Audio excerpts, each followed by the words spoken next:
Good morning dear student. अब हम बात करते हैं क्या होता है न्यूटन्स लॉ ऑफ कूलिंग।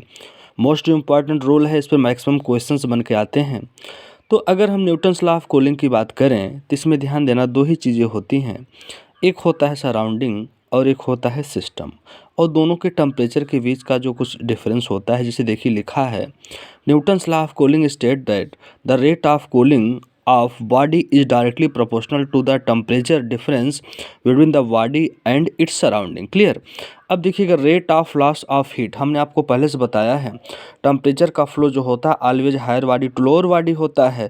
जब हायर बॉडी से लोअर बॉडी पे टेम्परेचर का फ्लो होगा, डिफरेंस कब तक होगा, जब दोनों का टेम्परेचर क्या हो जाए, सेम ना हो जाए। अगर टेम्परेचर का फ्लो होगा, एक्सचेंज होगा, निश्चित रूप से एनर्जी वहाँ पे मिलेगी, आपको लॉस होगा कुछ ना कुछ एनर्जी में। तो वही लिखा है rate of loss of heat is directly proportional to the temperature difference between the body and its surrounding. Clear. तो लिखेंगे minus D Q by D T. Minus क्या इंडिकेट करता है, माइनस ए बताता है कि एनर्जी में हमारा क्या हो रहा है, हीट में क्या डिक्रीज हो रहा है, लॉस हो रहा है। T minus T not, T not को हम सराउंडिंग का टेम्परेचर कहेंगे, टी को हम सिस्टम का टेम्परेचर कहें। क्लियर। तो रेट लॉस ऑफ क्या हो जाएगा, minus D Q by D T के, टी माइनस क्या टी नॉट हो जाएगा। और के को हम क्या कहेंगे, के को हम कांस्टेंट कहा करते हैं। क्लियर। कि आपको कांस्टेंट की वैल्यू मिल जाएगी, ध्यान थर्मल कांस्टेंट भी उसको आप कह सकते हैं।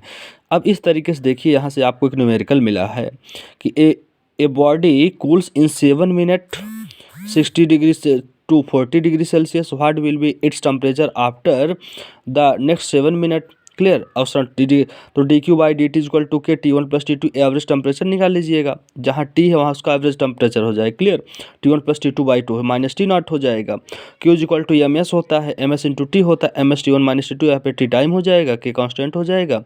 और यहाँ से आप इसकी वैल्यू को सॉल्व, के की वैल्यू निकाल लीजिएगा। जब के की वैल्यू निकल जाएगी, इस इक्वेशंस को आप ऐसे आगे प्रोसीड कर सकते हैं और टोटल आपको क्या मिल जाएगा, T is equal to 28 degree Celsius. Okay, thank you.